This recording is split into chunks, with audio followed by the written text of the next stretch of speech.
कथाएं लिखी, अनेकों अनेक पुराण लिखे। 17 पुराणों की रचना इन व्यास जी ने कर दी। लेकिन 17 पुराणों की रचना करने के बाद भी व्यास जी का मन संतुष्ट नहीं है। व्यास जी के मन में लगता है अभी कुछ छूट गया है।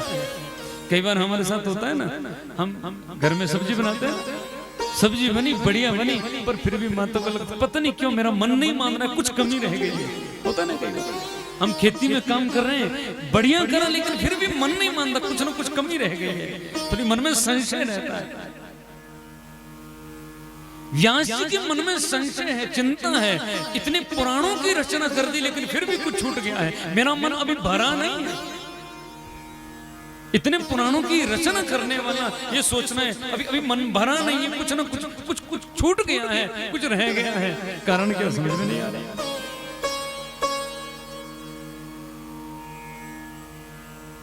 व्यास जी ने एक तरकीब लड़ाई। हमारे जीवन में कभी परिस्थिति आ जाए, कई बार होता है कि हमें कोई काम करना होता है, दो मन हो जाते हैं ना, बोलते दो मन हो गए, लगता है ये काम करूं कि नहीं करूं, करूं कि नहीं। होता है कई बार, कहीं जा रहे हैं तो मन में होता है जाऊं कि नहीं जाऊं, जाऊं तो घाटा लगेगा, क्या करूं समझ में नहीं आ रहा है। एक तरकीब करना, मन में कभी ऐसा लगता है मैं ये काम करूं कि नहीं करूं, उलझन हो रही है। एक प्रैक्टिकल करना, कमरे में चले जाना, एकांत में सुंदर आसन पर बैठ करके दरवाजा अंदर से बंद करके अपने आप से पूछना, हे भगवान पता नहीं मैं थोड़ा दो मन में फंस गया हूं, एक काम करूं नहीं करूं, क्या करूं समझ में नहीं आ रही है। भगवान मुझे क्या करना चाहिए, किसमें मेरा लाभ होगा। लेकिन शर्त ये है जितनी देर हम भगवान से पूछ रहे हैं ना, उतनी देर दुनिया की चीज याद नहीं आनी चाहिए। हम किसी के बेटा हैं, किसी के बाप हैं, किसी के दादा हैं, किसी की माँ है, कुछ याद नहीं आना चाहिए। केवल और केवल परमात्मा से पूछो। मैं बड़े दावे से कहता हूँ 10 मिनट बाद में होंगे जवाब पहले आ जाएगा, बेटा ये कर तो तेरा कल्याण होगा। क्योंकि समाधान जीवन में कभी भी हुआ है ना, तो हमारे अंदर से ही हुआ है। समाधान कभी भी हुआ है हमारे अंदर से ही हुआ है। व्यास जी ने नेत्र बंद करें और अंदर वाले उस परमात्मा से बात करी, भगवान 17 पुराण रच दिए मैंने, लेकिन अभी भी कुछ ऐसा लगता है कुछ छूट गया है, कुछ अधूरा रह गया है, समझ में नहीं आ रहा ऐसा क्या छूट गया। सूत जी कह रहे ऋषियों अभी केवल 5 मिनट नहीं हुए थे कि उतने में व्यास जी के आश्रम में देवऋषि नारद पहुंच गए। नेत्र बंद है, देवऋषि नारद पधार के, और देवऋषि नारद जब भी कभी आते हैं तो चुपके तो आते नहीं, गाते हुए आते हैं। श्रीमन नारायण नारायण नारायण, श्रीमन नारायण नारायण नारायण, श्रीमन नारायण नारायण नारायण, ओ भजमन नारायण नारायण नारायण, भजमन नारायण नारायण नारायण, श्रीमन नारायण नारायण नारायण, श्रीमन नारायण नारायण नारायण, श्रीमन नारायण नारायण नारायण, श्रीमन नारायण नारायण नारायण।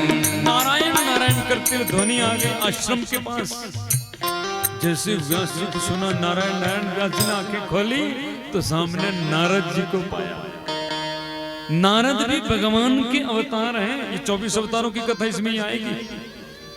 बोले नारद भगवान की। नारद जी पहुंच गए। नारद जी ने जैसे देखा व्यास जी बड़े उदास है, चिंतित हैं। व्यास जी बड़े उदास हैं। नारद ने कहा ऐसा महात्मा जिसने 17 पुराण रचना कर दी ये भी उदास है तो सामान्य जीव का क्या होगा। प्रेम से बोलो ना जय श्री कृष्ण। जब व्यास जी भी उदास हो सकते हैं तो और लोगों का क्या होगा। नारद जी व्यास जी के पास बैठे और नारद जी ने बड़ी सुंदर बात बोली,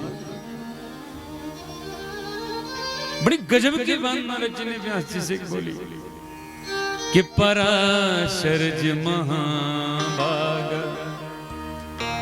भवतक शिदात्मना पराशर जी महाभाग भवतक शिदात्मना पराशर जी महाभाग भवतक शिदात्मना परितुष्ट शारीर आत्मा मानस परितुष्ट शारीर आत्मा मानस पराशर पराशर ये पराशर महाभागा भवतः कश्चिदात्मना। हे पराशर नंदन व्यास जी प्रश्न ध्यान से सुनना। नारद जी कह रहे हैं हे पराशर नंदन व्यास जी क्या आपके शरीर से किए हुए काम से आपका मन प्रसन्न है। आपके शरीर ने जो काम किया उससे आपका मन प्रसन्न है।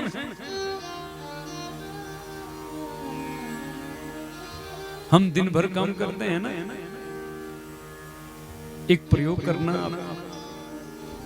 रात्रि को सोने से 5 मिनट पहले आप सोते हैं ना, सोने से 5 मिनट पहले अपने आप से पूछना जरा, मैं सुबह से उठती हूँ, रोटी बनाती हूँ, वो सब घास वो सब करती हूँ, कपड़े धोना मेरा, सांझ को फिर रोटी बनाना, बर्तन साफ करके अब सो गई हूँ, सोने वाली। मैं सुबह से नौकरी पे जाता हूँ, सब कुछ करके घर का काम भी करता हूँ, अब मैं सोने ही वाला हूँ। तो आप अपने आप से पूछना ये जो सुबह से लेकर अभी तक मैंने किया ना, इसमें मैंने अपने लिए कितना किया। ये जो सुबह से मैंने रोटियां सब कुछ किया उसमें से अपने लिए मैंने कितना किया। हम यदि नौकरी पे जाते हैं और 20,000 हमारी तनख्वाह है तो 20,000 में से आप तो 2,000 भी नहीं खर्चते, बाकी तो अपने परिवार पे लुटा देते हो। कभी राशन वाले को, कभी सब्जी वाले को, कभी दवाई वाले को, कभी इसको कभी उसको। सुबह से जो हमने कर्म किया है ना उसमें से मेरे साथ क्या जाएगा। अब तक जो मैंने सुबह से रोटियां बनाई, सब कुछ घास से सब कुछ किया, इसमें से मैंने अपने लिए कितना किया। आप ये सोचना, मुझे जाना पड़ेगा। यदि मेरा जन्म हुआ है तो ये कन्फर्म है कि मुझे मरना भी पड़ेगा। कि 2 बातन को याद रख, जो चाहे कल्याण, नारायण एक मौत को तुझे श्री भगवान। ये पक्की बात है, यदि हमारा जन्म हुआ है तो हमें मरना पड़ेगा। हम मरेंगे जरूर, लेकिन जब मरेंगे तो हमारे साथ जाएगा क्या। जिनके लिए मैंने सुबह से रोटियां बनाई ये घर वाले जाएंगे। कभी यमराज आ जाए और तुमसे पूछे भैया चलना पड़ेगा हमारे साथ, वो कहने लगी नहीं अभी नहीं जा सकती, अभी क्या करें, पोता छोटा सा है, मेरे को खिलाना पड़ता है, इसके दादाजी को ले जाओ।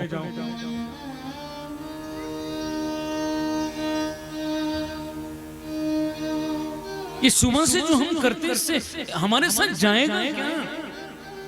इसमें से मैंने अपने उद्धार के लिए कितना किया। क्यों? क्योंकि जाना तो अकेले पड़ेगा। ना तो गाय जाएगी, ना तो भैंस जाएगी, ना तो बकरी जाएगी, ना घर जाएगा, ना मकान जाएगा, ना पैसा जाएगा। और जो मेरे साथ जाएगा वो है मेरे पास। क्योंकि हमारी मृत्यु देखो, मरने का भय कब लगता है, मरने का डर इसलिए लगता है क्योंकि हमें मालूम नहीं है वहां जाके क्या होगा।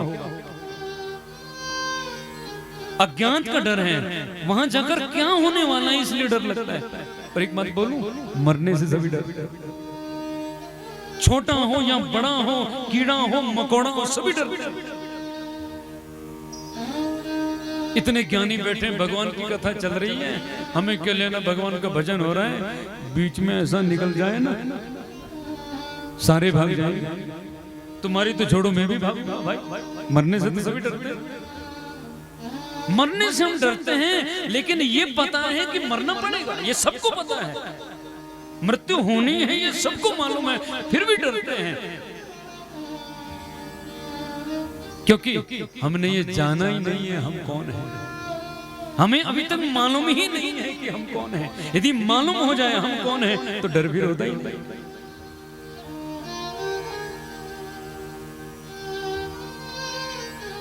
लेकिन मृत्यु का डर और जाना हमें है ही, तो वहां जाएंगे ना तो हमारे साथ क्या जाएगा। और मैंने कल निवेदन किया था, धनानि भूमो पशुवश्च गोष्ठे नारी गृह द्वारे सखा शमशाने देहास्तितास्तो मत्परा लोक मार्गे धर्मानुगच्छति जीव। कुछ हमारे साथ जाने वाला नहीं। 4 घंटे जो हमने यहाँ कमाए ना, केवल यही साथ जाएगा। और बिस्तर पर सोने से पहले बिस्तर पर पड़े पड़े आपको याद आएगा, हाय राम, इसका मतलब अभी तक तो हम खो ही रहे थे। अब मैं 50 वर्ष के हो गए हूँ, 60 साल का मैं हो गया हूँ। अब मैंने 60 साल गंवा दिए इस घर में, व्यर्थ के गंवा दिए मैंने, भगवान का नाम तो लिया ही नहीं। बिस्तर पर पड़े पड़े आपको याद आएगी, क्योंकि मृत्यु और सोना एक जैसा ही होता है। मृत्यु के बाद भी आदमी को पता नहीं रहता। और हमारे यहाँ कहते हैं कि सोया हुआ और मरा हुआ एक समान है, बोलते हैं ना।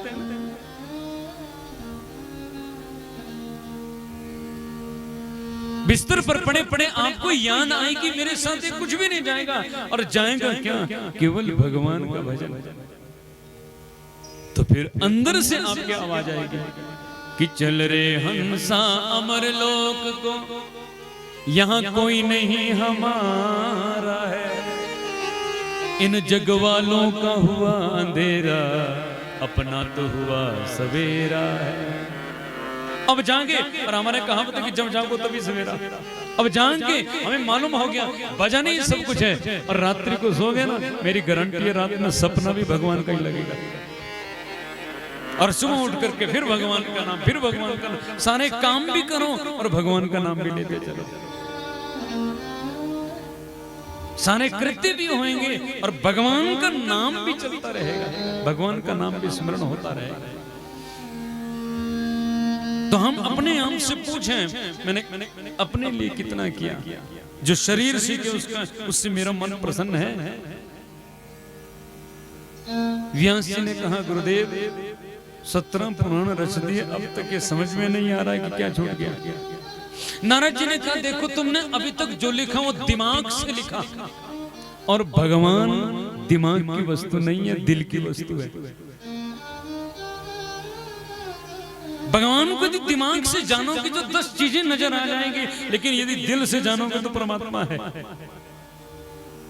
दिमाग से यदि मूर्ति को देखोगे ना तो ये सोचोगे, हे भगवान देखो कारीगर ने कितनी बढ़िया आंखें बनाई, कितने बढ़िया नाक बनाया, कितनी बढ़िया वो बनाया।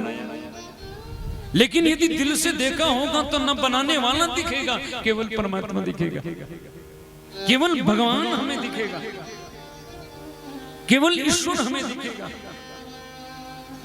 और फिर मूर्ति नहीं रहती, फिर भगवान बन जाता है। प्रेम से बोलो जय श्री कृष्ण। फिर मूर्ति नहीं रहती हमारे लिए, फिर वो मूर्ति ही भगवान बन जाती है, मूर्ति ही ईश्वर बन जाती है। नारद जी कहने लगे सुनो, अभी तक तो तुमने लिखा दिमाग से लिखा, दिल से लिखा, और अभी तक जो तुमने लिखा उसमें एक कमी रह गई। व्यास जी क्या? अभी तक तुमने भगवान कृष्ण की लीला और गुणों का विस्तार से वर्णन नहीं किया, क्योंकि भगवान कृष्ण योगेश्वर हैं, भगवान कृष्ण लीला प्रधान हैं, उनके लीलाओं और गुणों का तुम्हें वर्णन करना पड़ेगा। ऐसा ग्रंथ लिखो और उसका नाम हो जाएगा भागवत।